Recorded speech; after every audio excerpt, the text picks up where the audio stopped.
You've given us some fascinating material this time around, all about genius, like real genius. And today, we're going to do a deep dive into this question, this idea that's been around forever, about whether there's a price for brilliance. Oh, yeah. That's a great question. A big one. Probably no easy answers. But maybe we can get a little closer, to understanding what's going on, the connection between really brilliant minds and, well, the kind of tough lives some of them lived. We've got Paul Ehrenfest, John von Neumann, and Nils Barichelli. We can learn a lot from them. So let's get into it. We're talking about, like, the price of brilliance, and we might as well just start with the tragedy, right? Paul Ehrenfest's story is just, well, it starts and ends with a really tough decision. Yeah, for sure. It's hard to separate his suicide from everything that was going on in the world around him. Nazis and quantum mechanics, all that stuff was weighing on him. I mean, he was already, tormented by self-doubt. Really brilliant physicist, but just tortured. But what really gets to me is how his story shows this tension, this struggle between needing things to make sense and the universe just not caring. You mentioned quantum mechanics, and I kept thinking about this when I was reading the material they called in The Conscience of Physics, right? So this is a guy, Ehrenfest, he's in the middle of everything. Einstein, Bohr, all these huge names. During the biggest change in science in, forever. Imagine that, being right there, seeing a whole new reality being discovered. Oh, he wasn't just watching. He was, right in the middle of it. Yeah. Helping to shape it. Yeah. But, quantum mechanics, it brought all this chance and uncertainty, and that just went against everything Ehrenfest believed about the universe. Order, rationality, that's what he needed. This disconnect, I think it just ripped him apart. And it's like he was seeing this chaos everywhere, right? Not just science, but the whole world. The thing that really stuck out to me was his fascination with that Pythagorean myth, the irrational number thing. Yeah. Discovering something as simple as the square root of 2, and they punish you for it with death. Oh, for sure. And for Ehrenfest, that myth wasn't just like a fun story. It was a metaphor for what he was seeing all around him. Everything was unraveling. This disorder, these dangerous ideas, Nazism. It was like the world was spinning away from all the rationalities holding on to. And that brings us to something that really sent a chill down my spine when I read it.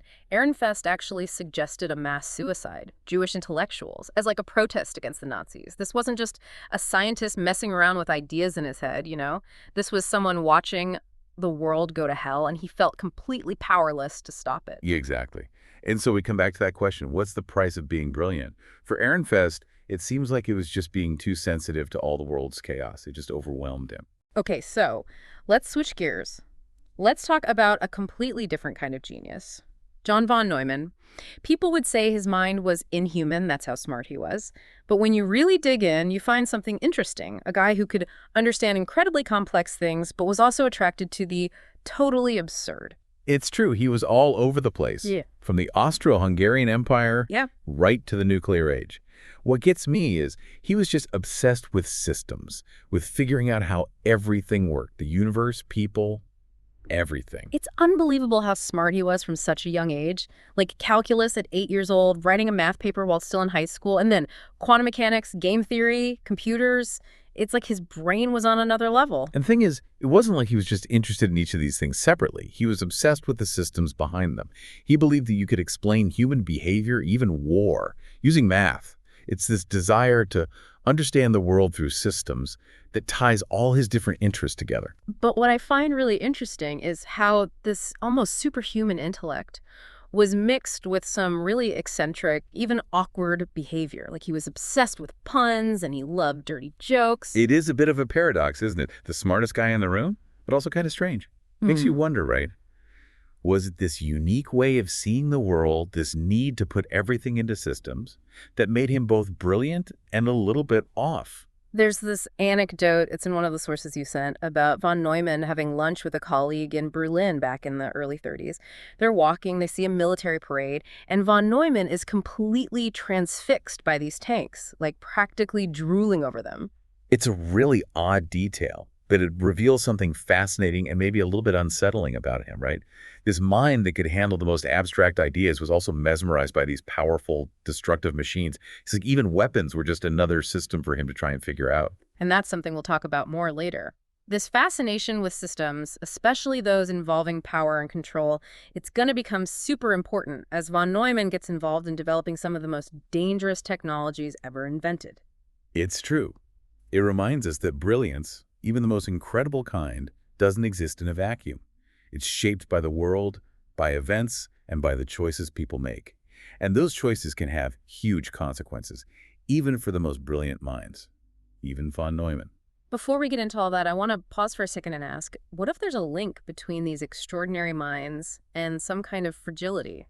That's the big question, isn't it? The one that keeps coming up.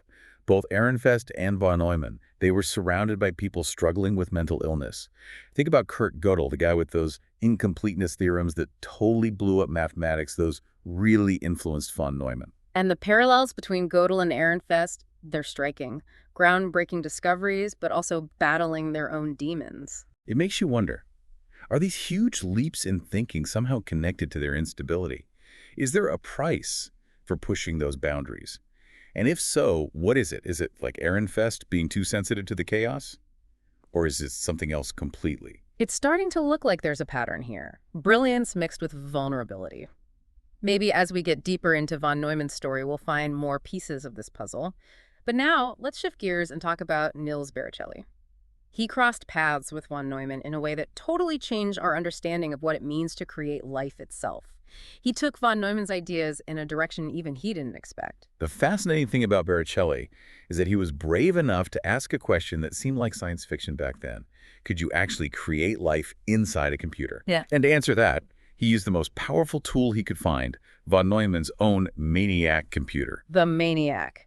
One of the very first programmable computers. It was incredible, a true marvel of engineering, complex calculations, simulations, and in Baricelli's hands, it became the birthplace of something extraordinary. So we've got this incredible machine, the MANIAC, built by von Neumann, right?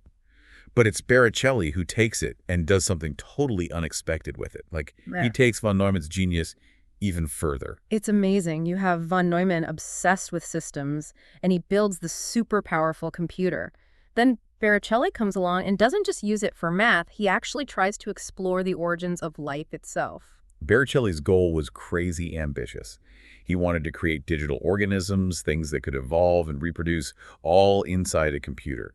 He was trying to make the first self-replicating machines. Wow. He used strings of numbers as organisms, and they could mutate and compete, just like in real evolution. Imagine seeing digital evolution happening right in front of you. It's like watching a new kind of life being born in the computer. Yeah, it's pretty mind-blowing. But here's where it gets really interesting. There was this sudden split between Baricelli and von Neumann. Apparently, von Neumann was super interested in Baricelli's work, even excited about it. But then something happened.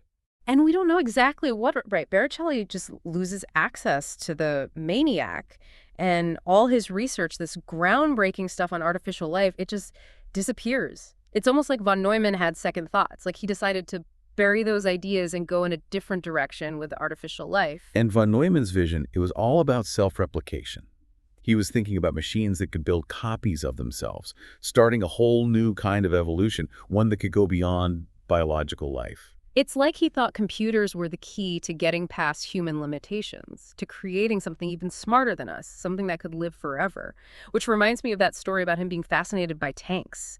He was drawn to power, to things that could replicate and grow, whether it was metal or just information. It's true. Those ideas, even though they might seem a little scary, they're still with us today.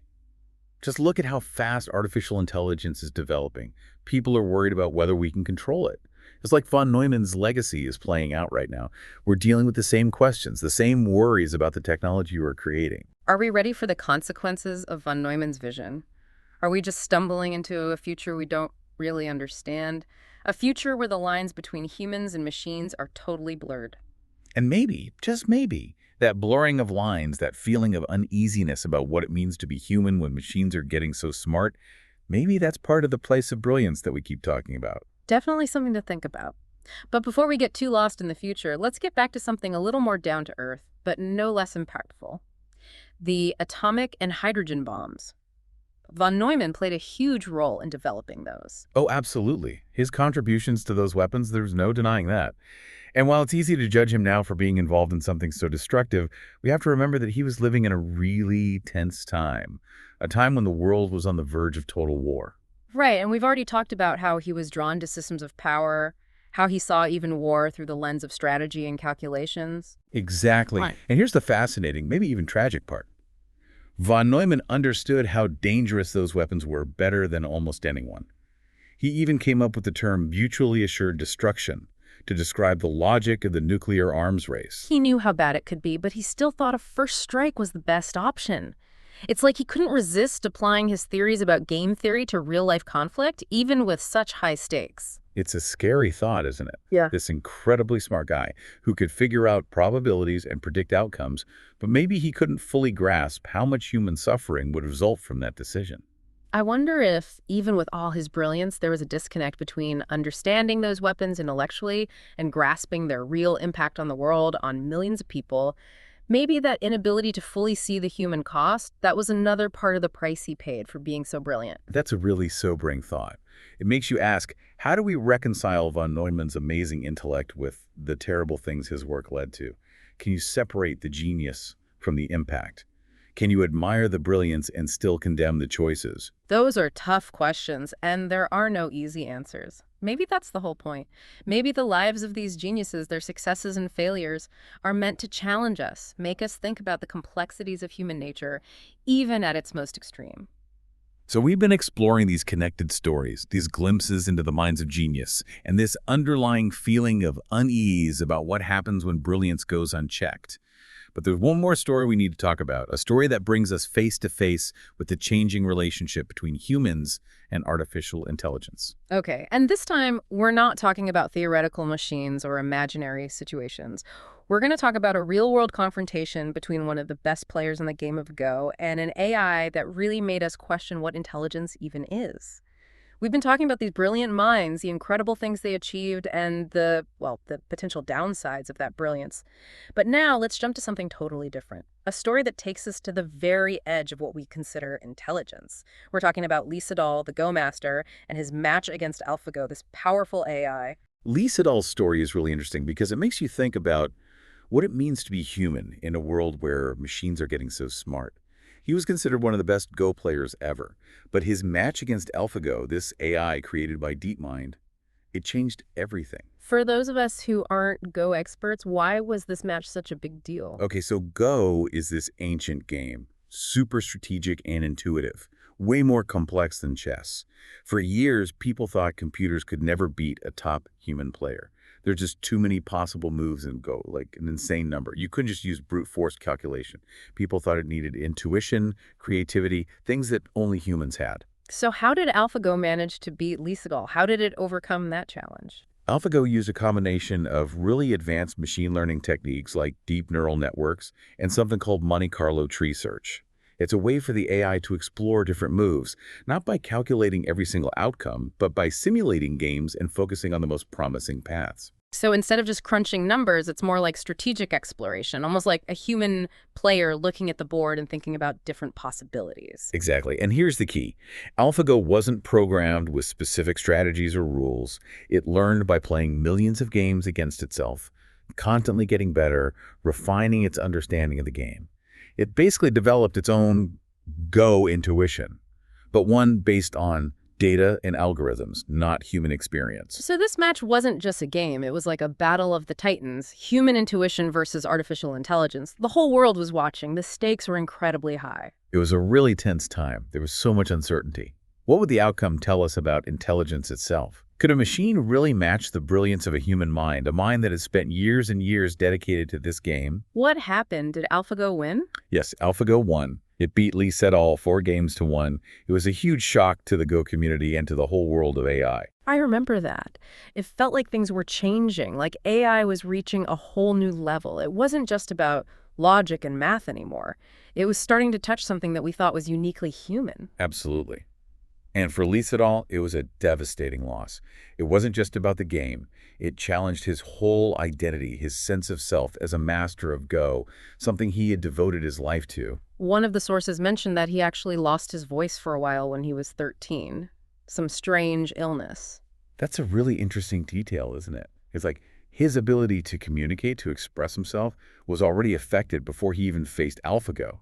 And then he comes up against this AI, this thing that communicates in a language of algorithms and data, a language we can barely understand. It's almost symbolic, isn't it? Like a foreshadowing of the communication breakdown we're seeing today between human and machine intelligence. And it's interesting to compare that with von Neumann, who was constantly talking, working through his ideas out loud. His colleagues said he never stopped talking. It's like Liesedal and von Neumann. They're on opposite ends of the spectrum. One silenced by illness, the other driven to express every thought.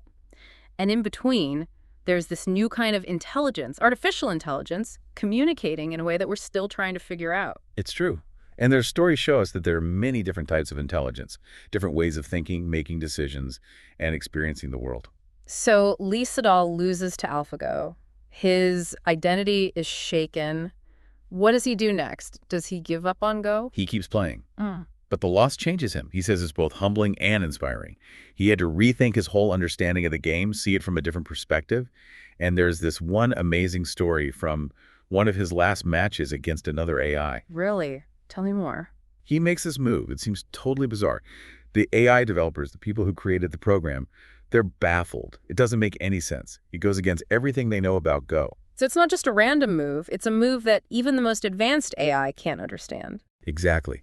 And for a moment, it looks like Liesedal has just lost it, like being defeated by AlphaGo has broken him. But then, something incredible happens. What? The move, this crazy move, it actually exposes a weakness in the AI's programming. It's something the AI, with all its power and calculations, just couldn't predict. It's like Liesedal, by losing, gained some deeper understanding of the game and insight into the flaws of artificial intelligence. Wow, so even in defeat, he's helping AI evolve. It's like he's pushing the boundaries of both human and machine intelligence. That's right. It reminds us that the relationship between humans and AI is complicated and always changing. It's not just us against them. It's a back and forth, an exchange of ideas and strategies that's constantly shaping both sides. So where does that leave us? We've talked about all these brilliant minds, their struggles, their amazing achievements, and the powerful things they created. We've seen how their brilliance can lead to incredible discoveries, but also to unintended consequences. We've seen the rise of artificial intelligence and how it's challenging what it means to be human. What's the takeaway here? What do you want listeners to remember? I think the big takeaway is this. Genius, no matter how amazing, is a double-edged sword. It can illuminate the world, unlock amazing possibilities, but it can also lead to destruction, to consequences that can last for generations. It's like a reminder as we keep pushing the boundaries of knowledge and technology, as we explore artificial intelligence, we need to do it carefully, with humility, knowing that there are both benefits and risks. We can't forget that the pursuit of knowledge isn't just about equations and algorithms. It's about people, their hopes, fears, dreams, and vulnerabilities. It's about finding that balance between brilliance and wisdom. Because in the end, the stories of these brilliant minds, their successes and failures, they're really stories about all of us. They remind us that the journey of discovery isn't just about reaching the destination.